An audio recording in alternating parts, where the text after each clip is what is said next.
Olá, meu nome é Carol e eu sou uma agnóstica ateísta brasileira.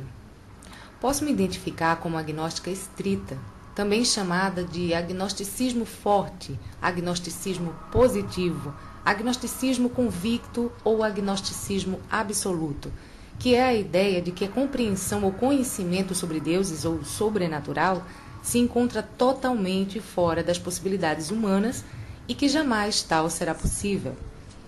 Muitas pessoas usam erroneamente a palavra agnosticismo com o sentido de um meio termo entre teísmo e ateísmo, ou ainda que se trata de uma pessoa sem posicionamento sobre crenças. Isso é estritamente incorreto. Teísmo e ateísmo separam aqueles que acreditam em divindades daqueles que não acreditam em divindades. O agnosticismo separa aqueles que acreditam que a razão não pode penetrar o reino do sobrenatural daqueles que defendem a capacidade da razão de afirmar ou negar a veracidade da crença teística. Como agnóstica, irei argumentar que a existência de deuses não é impossível, apenas improvável. Então, ser agnóstico significa que, mesmo se você aceitar o argumento, você não é obrigado a rejeitar a existência de qualquer Deus. No entanto, é forçado a considerar a existência de deuses como altamente improvável e, portanto, provavelmente não vale a pena acreditar em um. Posso argumentar, por exemplo, que um ser suficientemente benevolente e poderoso que tem um rótulo de Deus seria capaz de pelo menos reduzir a quantidade de sofrimento no mundo. Não eliminá-lo completamente, apenas reduzi-lo. Portanto, a existência de qualquer sofrimento desnecessário e injustificado indica que tal ser provavelmente não exista. O agnóstico geralmente não justifica a negação da existência de deuses. Então, não justifica rejeitar a crença na existência de deuses. Dando um pequeno exemplo de base que leva os questionamentos agnósticos contra os teístas, irei abordar a perfeição. Duas qualidades que muitas vezes são atribuídas a deuses é a perfeição do Criador, pelo menos do universo, se não também diretamente deste planeta e todas as plantas e animais sobre ele. Então eu pergunto, em que grau, se houver, são estas qualidades compatíveis ou incompatíveis?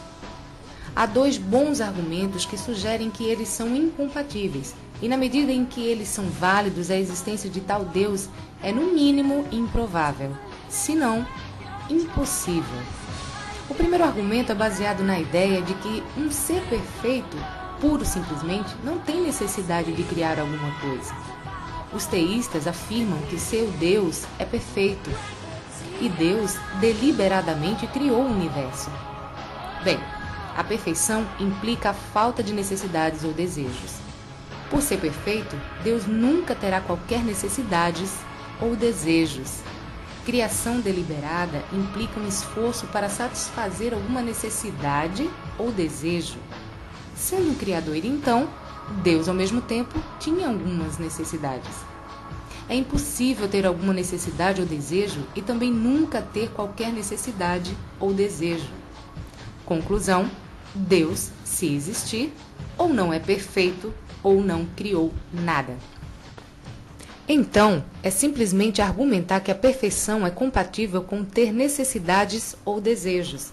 Infelizmente, eu não vejo nenhum mérito para isso, pois vai contra o entendimento básico do que se é perfeito. Perfeito significa falta de nada essencial para um todo. Se Deus precisava de algo, então Deus não tinha algo de essencial. Mas talvez Deus não tinha nada de essencial se a criação apenas resultou de uma falta de alguma coisa. Se os crentes desejam seguir esse argumento, pode ser eficaz, mas sua conclusão lógica é que tanto quanto seu Deus estar em causa, quanto este universo torna-se trivial e não essencial, e até mesmo irrelevante. A criação do universo não foi deliberada, pelo contrário, foi acidental. Porque uma criação acidental é compatível com um Deus perfeito, sem qualquer necessidades ou desejos. Além disso, qualquer ser que pode fazer algo acidentalmente é improvável que seja perfeito, A perfeição é simplesmente incompatível com o erro. Para mim, eu teria de rejeitar todas as reivindicações para a perfeição feita em nome de qualquer Deus que tanto precisava de algo ou queria alguma coisa.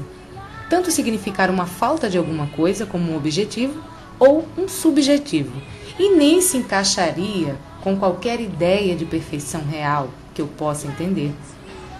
O universo, ou pelo menos dos seus aspectos, não é perfeito.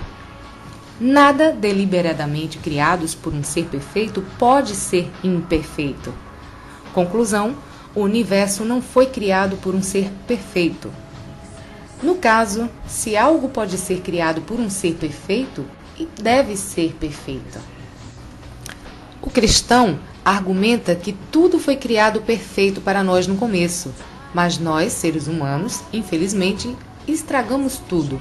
Isso acaba sendo uma repetição de um argumento fraco contra os não crentes, argumentando que a existência do sofrimento e do mal é incompatível com a existência de um Deus, e os crentes argumentam que o livre-arbítrio humano permite a existência do mal. Por que não um Deus perfeito deliberadamente criaria um universo imperfeito? Então, não faz nenhum sentido parecer que as qualidades de ambos, perfeição e Criador, normalmente atribuída ao Deus, e a maioria dos teístas afirmam existir, que são inteiramente compatíveis. Um Deus que cria não pode ser perfeito, e um Deus que é perfeito não iria se incomodar tanto para criar, ou ao menos criar algo perfeito, que o nosso universo não é.